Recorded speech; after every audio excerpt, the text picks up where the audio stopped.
What's up, my guys? What's up, my guys? It's the Khaiza. It's the Khaiza. I am back. Why am I saying everything like twice? Alright, so the Khaiza's back. We're back not to another, stream day. The usual pace, right? Taking like a hiatus, grandma's like health and, all that stuff, right? I'll probably like, retell my whole like entire experience when I come back on stream. But for the sake of today, right, we got this huge ass fucking layout because right, where's the oh, we can't play it right now because of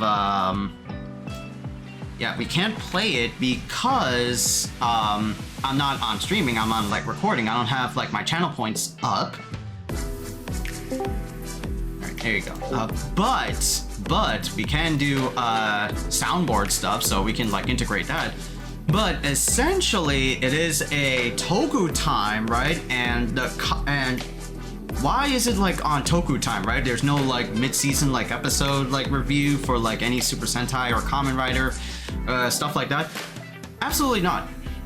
The main thing why we're doing like a Khaiza Toku, because this is Toku adjacent, is Power Rangers. Power Rangers is getting a lot of like hubbub and news because the 30th anniversary special, Once and Always, or that's the acronym, it's always like once a ranger, always a ranger. The 30th anniversary special came out. Right? 30th anniversary special came out, and the Khaiza has watched it. Khaiza has watched it with homies, with Jerry, Gerudo, Crack Rock Steady. It's amazing. We watched the whole, like, it was like an hour, kind of like an hour plus, special of 30 years of Power Rangers, right? And you know what? I'll say it like first impressions, first, right? Just to like get this out of the way before like a final verdict review, right? It's pretty fucking good. Right? It's pretty goddamn good. Yeah, this is like the 30th anniversary special is just like a huge like nostalgia vibe special, for Power Rangers, right? And I think like Power Rangers, right? It hits like that demographic, right? Flat out, right? Once and Always, Mighty Morphin Power Rangers is going to be hitting that demographic audience of, Power Rangers kids, like, me per se, right? It's going to hit those vibes. It's going to vibe check those dudes, right? That demographic, because they grew up growing up, starting out with like Power Rangers, right? Back in like fucking, what is it, 2023? 1993. This shit, this Power Rangers series is like, a young adult. It is a young adult going through the waves and motions, right? And now it's like a full grown ass like adult, right? And it's funny like saying that, like how much like Power Rangers has like, changed over the course, right? Started up as like, this vibrant like 90s like cheesy schlocky show, but we loved it either way. Like dudes, teenagers with spandex, teenagers with attitude in spandex, posing up a storm, summoning like megazords, and then just like duking it out with like villains like Rita Repulsa and shit like that. It started up and then went through like phases and motions with Saban era,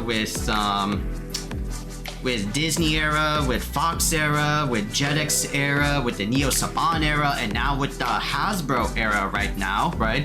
I think this is like the first, first wave of like, Hasbro like content. I mean, of course there was like Dino Fury, but this feels like, a new original wave. It's not like a totally adapted like Power Ranger season from Super Sentai, you know what I mean? After like this is gonna be fucking Cosmic Fury. Yeah, Cosmic Fury is going to be coming out. We haven't heard a release date when. We haven't got like a trailer for Cosmic Fury, but Cosmic Fury is in the works. We got teases of the actors coming back, you know, all that stuff, right? So Hasbro era really is like, you know, popping off, right? And starting off with the once and always, you know, Ranger special. And I already gave my first impressions. It's really goddamn good, right? It hits those vibes for a Power Rangers fan.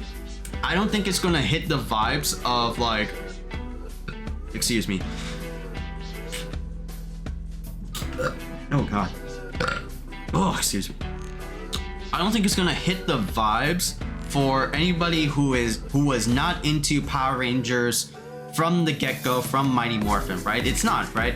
I don't think, you know, like let's put this like as like an example. I don't think anybody like, you know, my cousins from Singapore would be totally down for, you know,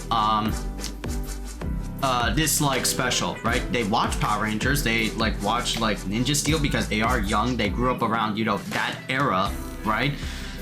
So it's gonna be kind of, I guess, like hard for them to like, you know, get the appeal of this like special, because again, it's for those that, you know, grew up with Power Rangers since like, you know, day one, right? Or even like who was born in like in the 90s. Like I was a 97 kid, right? Like, you know, I will be like, you know, 30-ish like in the next like 2 years, right? But Power Rangers was definitely one of my like childhood favorites, you know, growing up, right? It was the Cartoon Network era, and it was like the Power Rangers era for me growing up, right? So Power Rangers had like a huge like, you know, goddamn like influence on me growing up. I did like, you know, I didn't like collect like the toys. I collected Megazords when I was like a kid, and I got like action figures when I was a kid, and I kind of like took a break like sometime like after, but I still kept like watching the shows.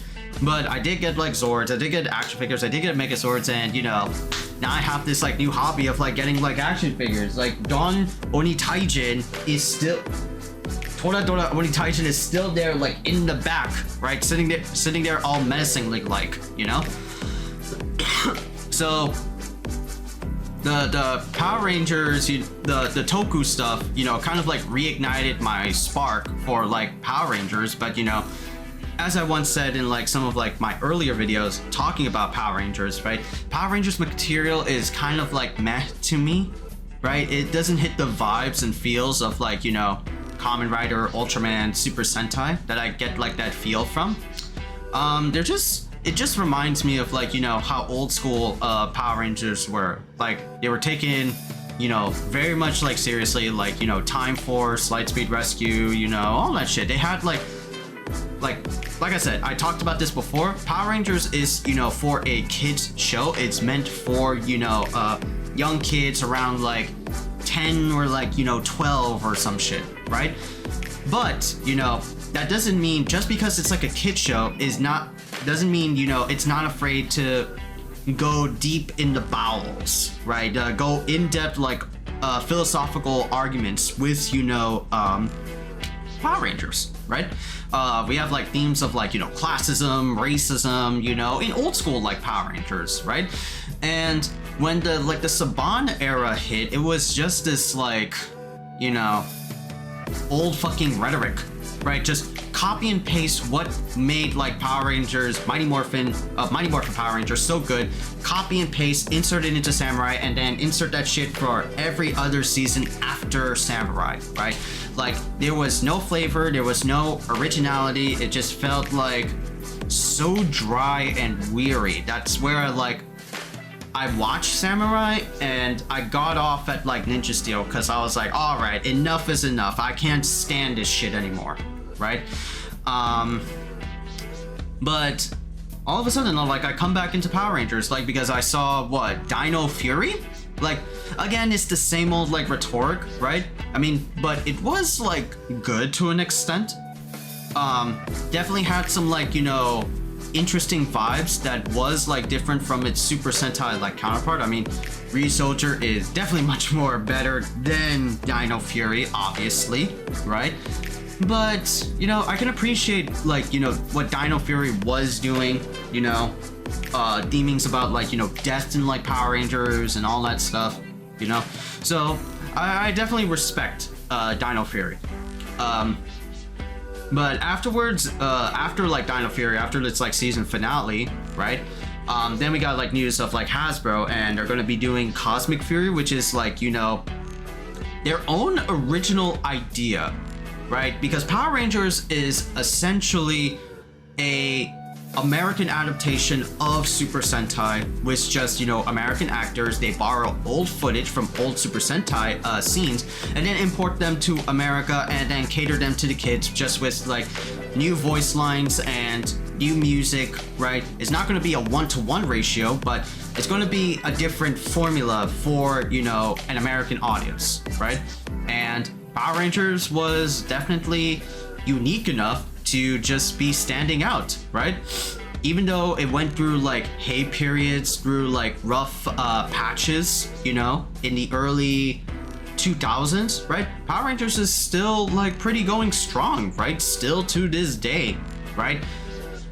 And there's even like a comic book universe, right? By Boom Studios, right? Now we get like Power Rangers. Power Rangers has become so influential that they cross over with Teenage Mutant Ninja Turtles, Justice League. I don't know if that's like true or not. There's Godzilla, right? And they even have like their own like Power Rangers unique Rangers, right? I mean, that started with like fucking Lightspeed Rescue, right? With the Titanium Ranger, right? But they have like Hyperforce Rangers, Omega Rangers, you know. Power Rangers became such like a phenomenon that it grew a lot of popularity, and in this like day and age, and like in the 2010s, it spun so much, you know,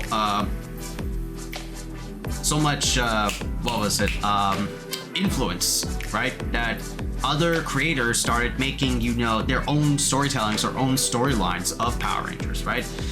But, you know, it's been like 30 years since like the first premiere of Mighty Morphin Power Rangers, man, and the once and always, you know, 1 hour skit, 1 hour special, it's kind of like goated with the sauce, right? And I think I like said like my impressions, but we'll go into, you know, spoiler territory now, right? So, what can I say about Once and Always, right? So Once and Always, we know from like, you know, kind of like the leaks and like the trailers coming out for this season is that, oh hey, Mighty Morphin Power Rangers is coming out with like a 30th anniversary special. Let's bring back some old characters who haven't been in Power Rangers out for like quite a while. This means that they haven't been in like specials or recurring things, right?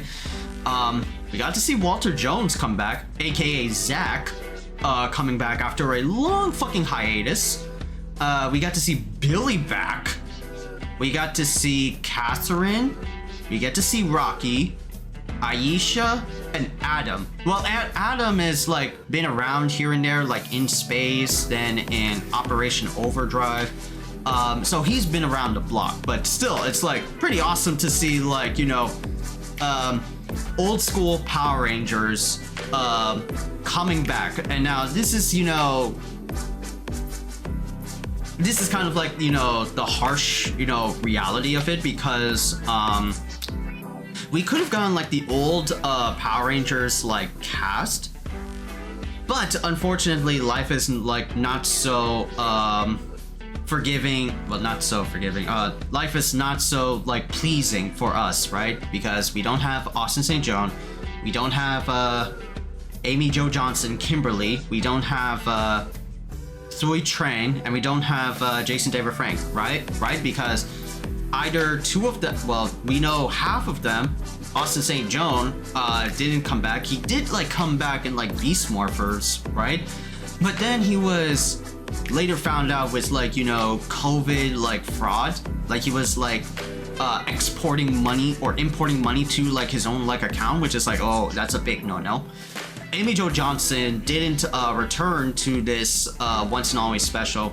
Like she vested like interest she would love to, but like she also vented that, you know, I'm not gonna wear spandex, right? I'm like, you know, not 60 or like 50 something years old, right? I'm not gonna wear spandex and do like, you know, karate jujitsu shit, right? But funny enough is that she kept in the dark from Once and Always just to write her own original story after the Once and Always special debuted. I forgot what comic book series like it was, but she's been working hard, and that's why she was like kept in the dark, and that's why Catherine was in place of Kimberly, right? Because Kimberly was working on her own like comic book series. And then of course, you know, the later half that, you know, unfortunately passed away, like, you know, Toy Trang, who died in, you know, 2001, right? Via like a car accident, you know, may Allah give her passage into Jannah.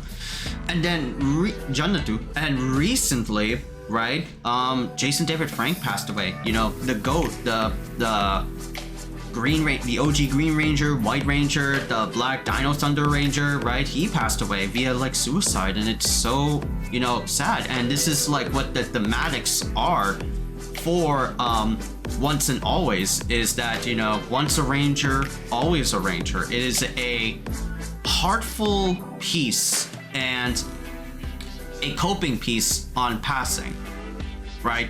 It's also a coping piece on passing, and it's for like, you know, next generation Rangers, right? So the whole story, you know, for this Once and Always special is that, you know, the OG Power Rangers, albeit, you know, only two of them can ever like show their face, right? Zach and Billy, right, are fighting a new version of Rita Repulsa, and that is Rita Repulsa. Oh, let me So this is where like I laughed at like this is where I laughed is like, you know, well, no, not that, what was it, yeah, that's it. Yeah, like Rita Repulsa, right? She's essentially a goddamn like a robot that has like, you know, the evil energy of Rita Repulsa, because, you know, in lore wise, right, in the official like TV like seasons of Power Rangers, Rita Repulsa was, you know, turned good by the Zordon wave after Andros had to kill Zordon in order to bring peace to like the universe, right, in space. Right, so the Z wave was like, you know, a reforming, like, you know, good vibe check wave that it didn't affect like the good guys, but it affected like evildoers like Lord Zed, Rita Repulsa, Divatox. Yeah, Divatox was there, right? So Rita Repulsa did get like purged from her like from her evil goodness, but like I said, purged, not destroyed. So the Zordon wave kind of removed some of like the wickedness that was from the original host of Rita Repulsa. Like her evil energy was roaming around like the universe, and you know, that I think about it, Billy was trying to resurrect Zordon. Like the whole prelude was like he was trying to resurrect Zordon, and all of a sudden Rita Repulsa like hijacked like Zordon's like tube, and it brought forth Robo Rita, right? So in a way it's kind of like fucking, what was it? It kind of felt very similar to Black Panther Wakanda Forever.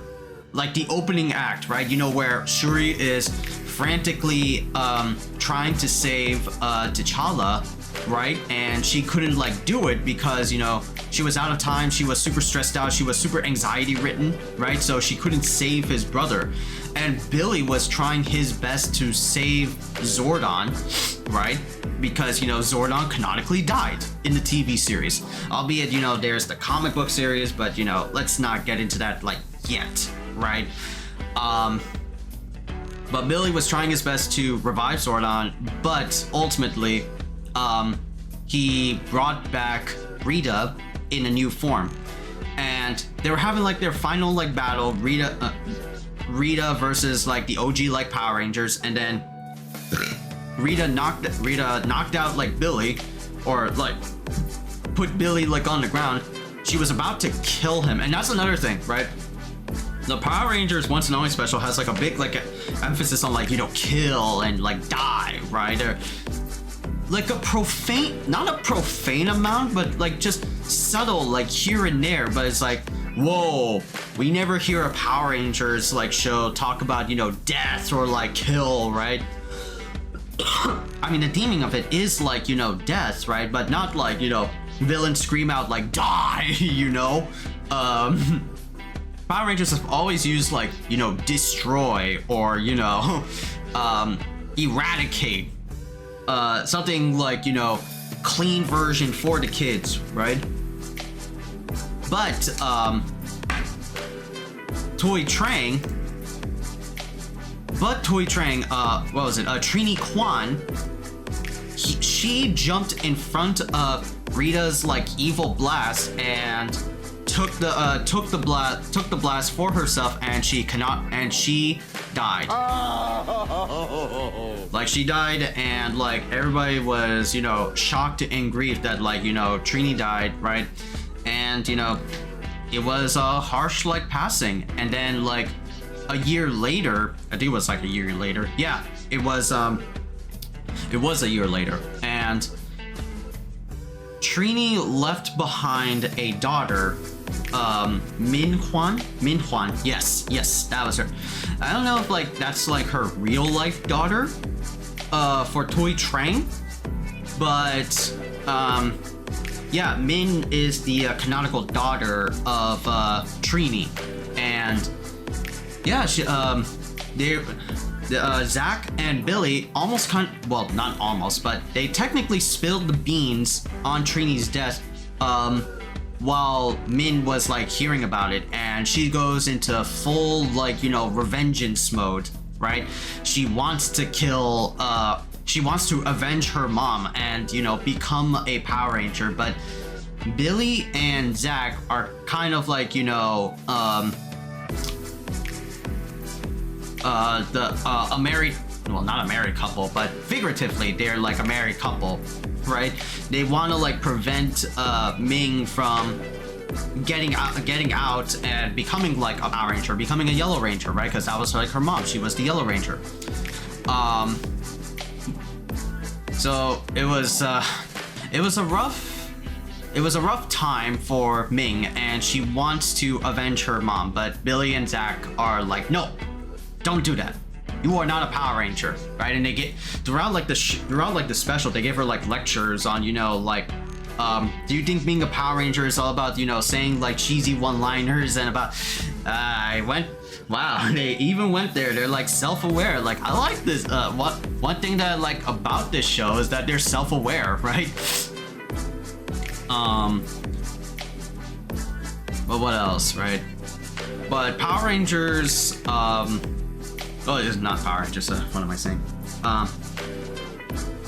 But Ming gets like her training montage, tries to get better, you know.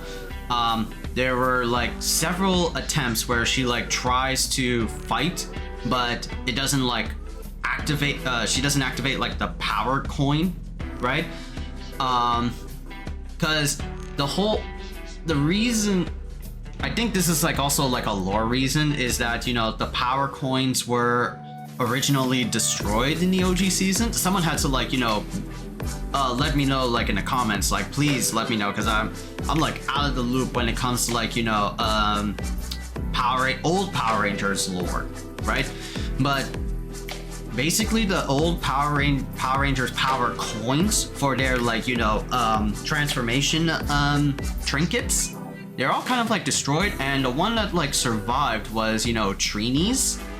So Trini's like power coin was handed down to Ming when, you know, like the time is right, and it's kept like in a box. So, you know, when Ming, you know, is ready, she can do it. She can like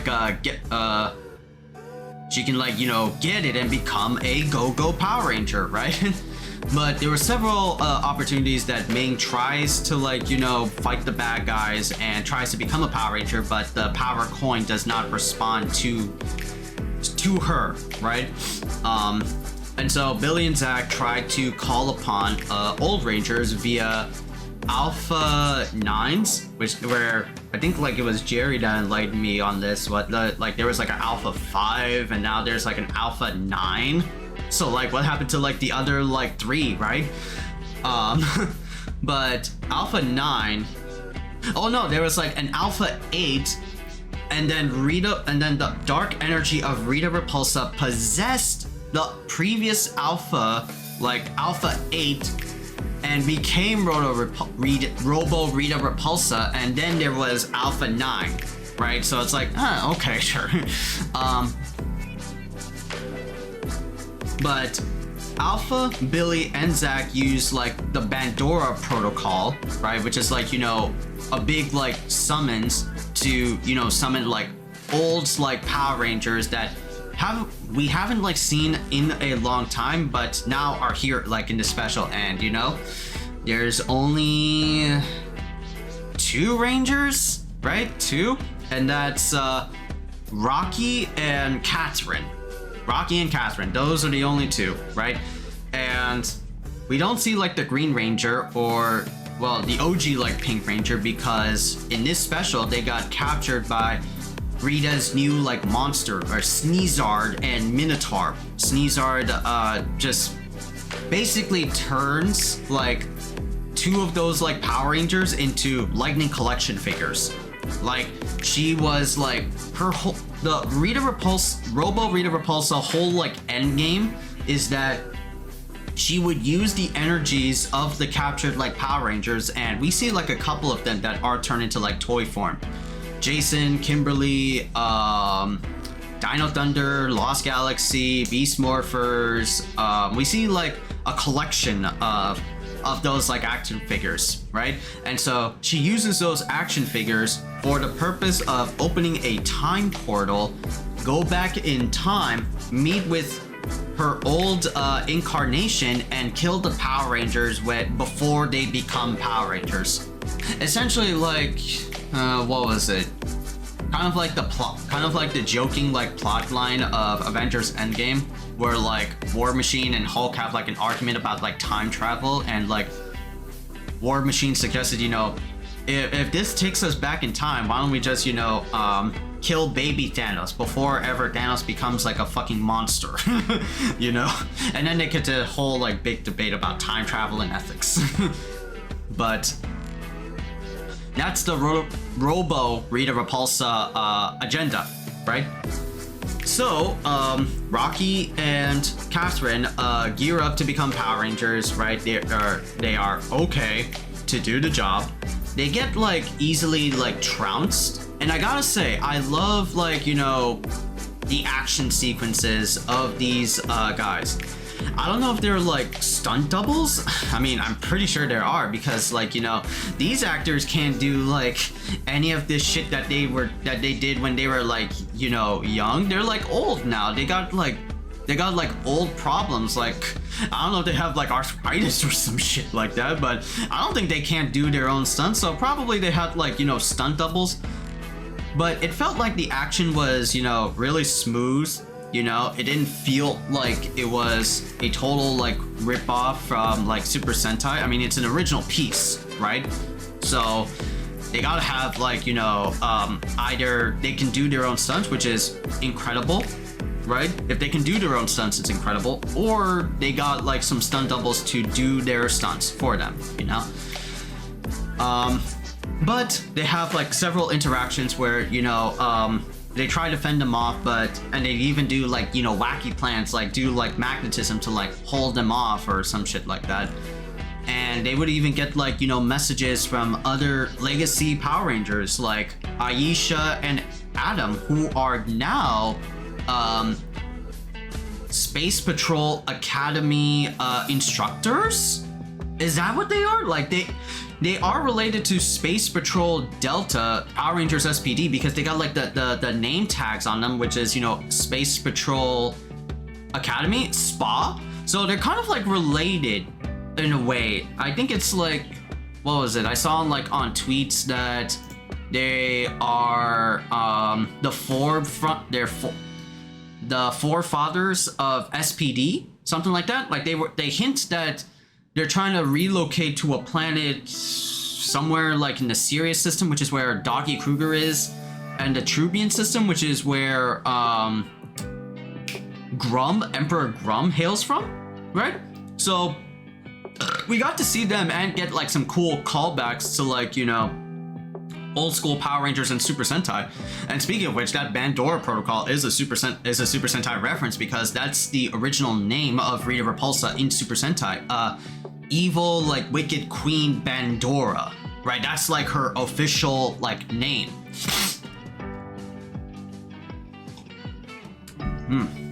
Yes. But what was it? Yeah, so they have like several interactions, right, with the Rangers trying to like come up with a plan, with Ming trying to, you know, try to be like the good guy and, you know, get her chance like in the sun, but it ultimately fails. And then we come to like the climax of the special where the Power Rangers are facing off with, you know, putties, right? Oh yeah, there's also another old school like comeback, Bulk and Skull, right? I wish I had the sound effect, right? But I think I should make like a soundboard on that. But Bulk and Skull get like a slight like callback, right? And they're like, you know, business tycoons that they own like a sandwich business, right? So that was pretty cool. But yeah, so the final like climax of the special is that, you know, Ming gets like captured. Ming gets like beaten up by Robo Rita Repulsa, gets like captured, brought to like her moon base, and then all the Rangers like face down with some like putties. They morph. Then like Billy like demorphs because he took like a lot of damage. Rita was about to kill Billy. Ming absorbs the blast like Trini did, like her mom did, and then the energy that was shot at her, she was like hiding like the power coin morpher like behind like her coat. It got hit with the blast, and with that energy and that selfless, you know, quote unquote sacrifice, you know, she becomes the Yellow Ranger. And yeah, like the morphs are super fucking awesome. Like it's such like a cool callback to the old school Mighty Morphin Power Rangers. It's Morphin time, Tyrannosaurus, right? Like this is exactly why, you know, it brings so much nostalgia to like old school Power Rangers fans, because man, does it feel so goddamn cool just to see the morphing sequences, right? And you know, we get to see power weapons, we get to see power blasters, we get to see like throwdowns with like putties and all that shit, right? It feels so goddamn good just to see those scenes in goddamn action, right? It's crazy. I love it. I fucking love it. It feels so much nostalgia. It feels so good to be like a Power Rangers fan, because, you know, Power Rangers, like I said, has been on like, you know, a wayward like journey. They've been going through some rough patches. They got like some good seasons, some bad seasons, right? They tried to like do some copy paste shit in like Neo Saban era, and you know, they still emulate like that formula in the Hasbro era. So it doesn't feel like authentic because, you know, there are more seasons, you know, being pumped out. So it doesn't feel original to that season. It just feels like a hashtag MMPR, like no sauce, no nothing, like it's just tasteless. But seeing like these like morphs like being true to form, like it feels so goddamn good and happy just to see old school Power Ranger stuff. Like it feels so incredible. It feels so incredible. Like I love every second of it. Me and Jerry were like, you know, yeah, Power Rangers, let's go. Oh my god, it felt exhilarating just to like watch that, and it brought like tears in our eyes, man. We were like, I think we were legit like crying, like crying tears of joy every time like a morphing like callback, and especially like later down the line where like, you know, the Power Rangers defeat like Robo, Rita Repulsa, and Minotaur and Sneezard. They fight like, what was it, Sneezard in big form, and like Robo Rita does like the whole like magic wand, make my monsters grow. Like she does that fucking callback. That's goddamn cool. And it ain't Power Rangers without like a Megazord like beatdown. Megazord versus Kaiju beatdown. So we got to see the old school Power Rangers Megazord. The MMPR Dino Megazord in like all in its like you know, authentic fashion. Just with new reworks because of new engines, new graphical engines and whatnot. It was so good to see the Zords morph until the CG hits, and then me and Jerry were like, nah. Okay, let's stop there.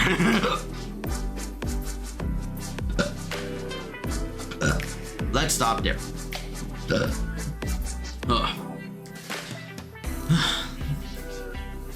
So it was a little bit weird to see like the CG Dino Megazord having a beatdown with like this big ass monster. I wish it was just like a toy, right? Because that's how like old school like Power Rangers were. The Megazords weren't like, you know, CG glory fests, right? Some of them were when they like, you know, combined and shit, but the actual fights themselves were like, you know, scale toys, right?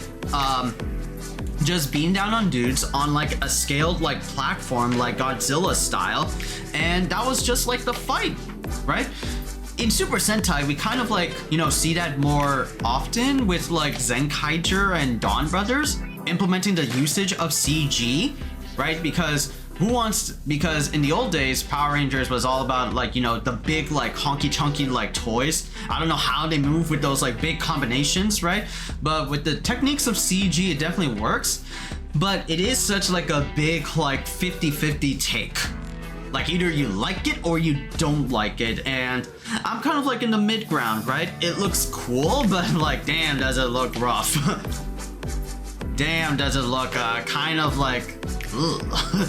You know, that's what?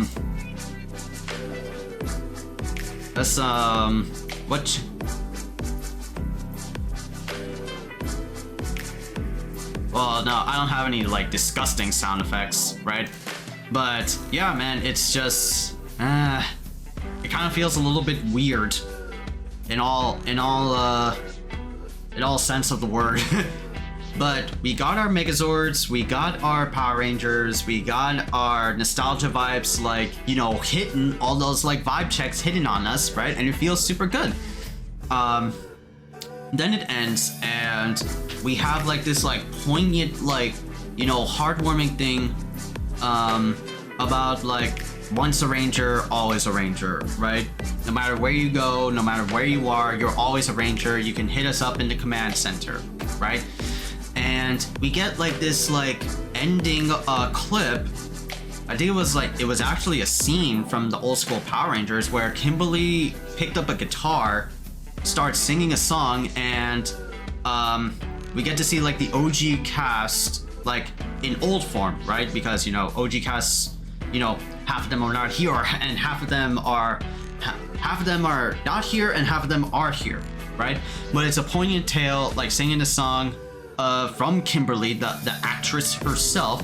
Then we get to see Trini and we get to see Tommy, and we have like this like ending card of rest in peace, Zoe Trang and Jason David Frank, right? Once and always a Ranger.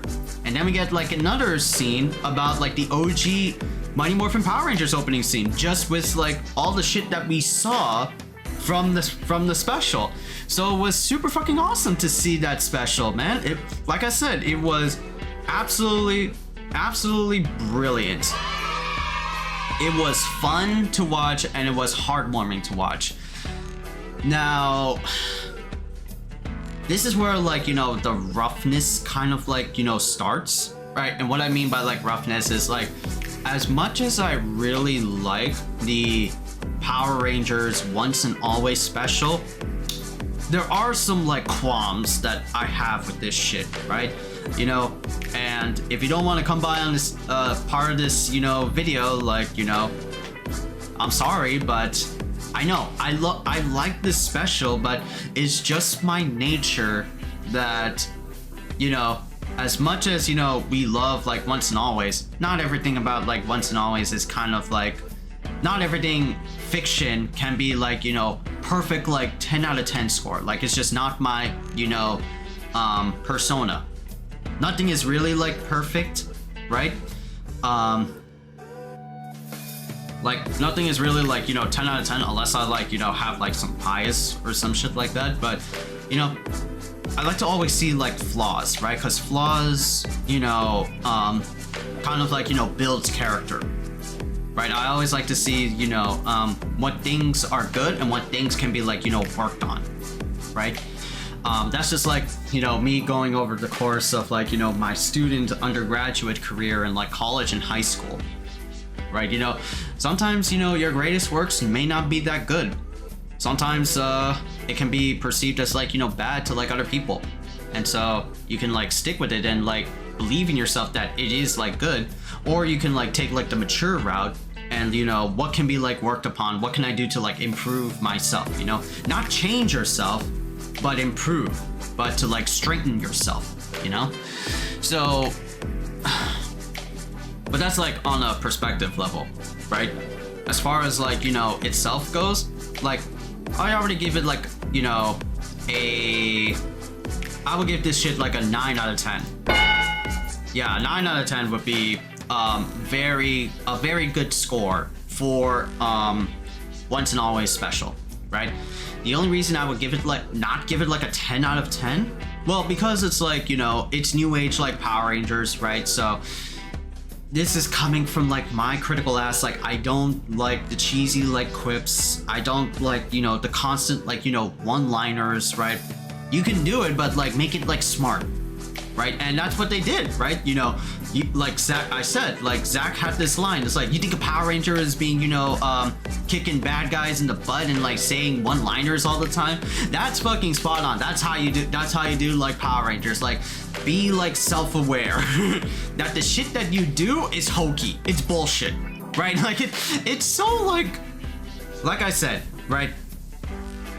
I said this in the Dawn Brothers review, right? That Power Rangers is hokey, Super Sentai is hokey, Kamen Rider is hokey. Those like types of shows where like we morph for like, what was it? What was I talking about? Oh yeah, like the cheesy like one-liners and all that stuff. I don't really like that cheesy one-liners from like ever since like the Neo Saban era. Like, come on guys, you guys kind of, Power Rangers kind of like peaked with their dialogue, you know, ever since In Space, right? Ever since In Space and until RPM, right? Y'all got goated with like some clever quips and clever like dialogue that didn't make it sound like, you know, very like rhetoric from Mighty Morphin Power Rangers, right? It was very like tasteful. But after like Neo Saban, after like Samurai, it just became very tasteless. Like it was so dry. It was very robotic. Like they gave like these actors like just this dialogue that came out of like a machine, and they had to like read those lines, right? Nothing feels like, you know, it's organic, right? So that's like a big issue, but that's always been like a thing ever since, you know, the Neo Saban era, and it still sticks true to this, you know, day, right? but I didn't like pay no mind to that because it is once and always, right? It is once and always because what was Mighty Morphin? All about like those cheesy one-liners, right? And that's like true to their nature.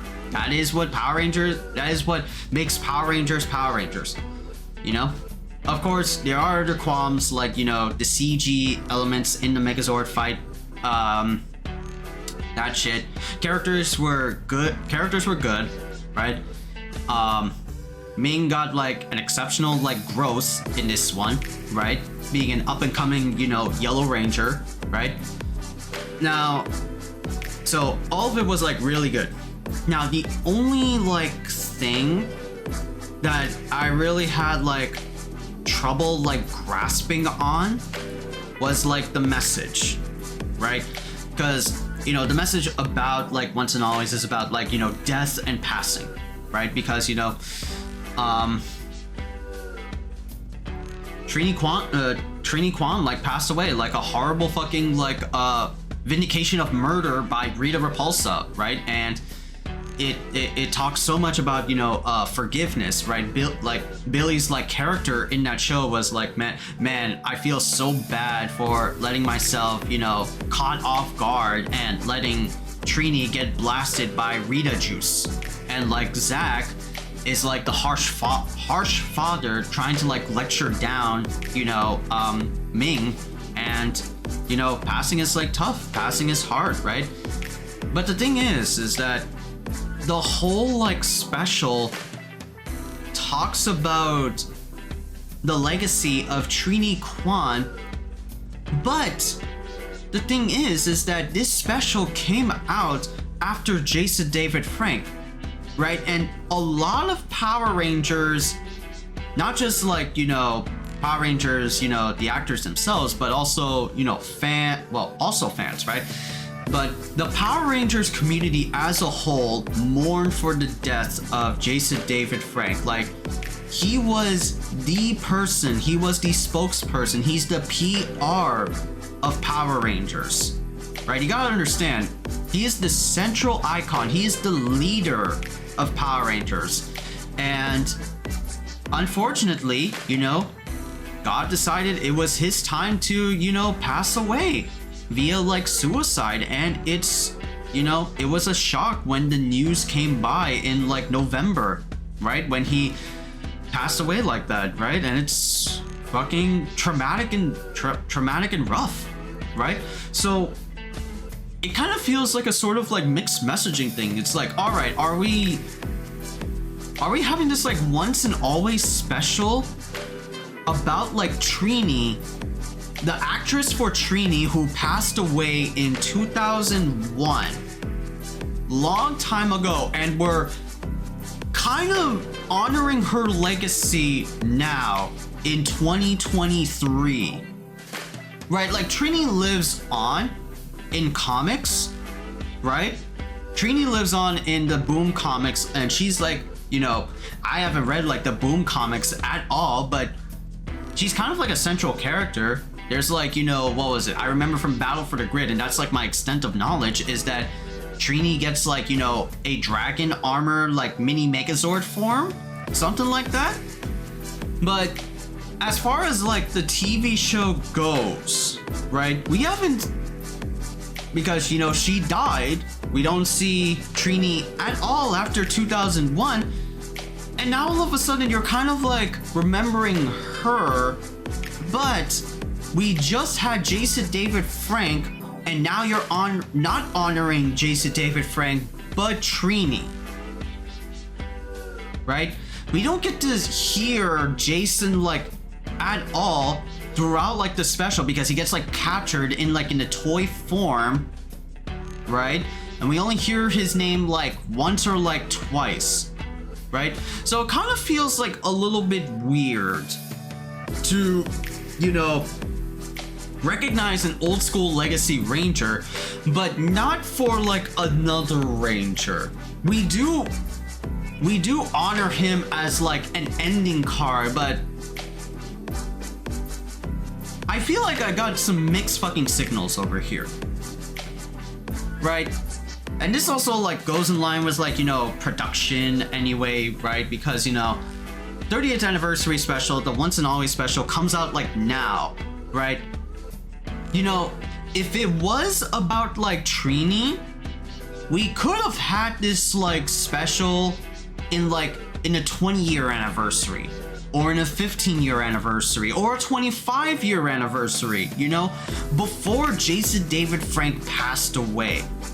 But I guess sort of like this like feeling that they didn't honor Jason David Frank enough. This is like my perspective, so, you know, everybody's entitled to his perspective. Everybody's entitled to, you know, see like a different view of a special or an opinion.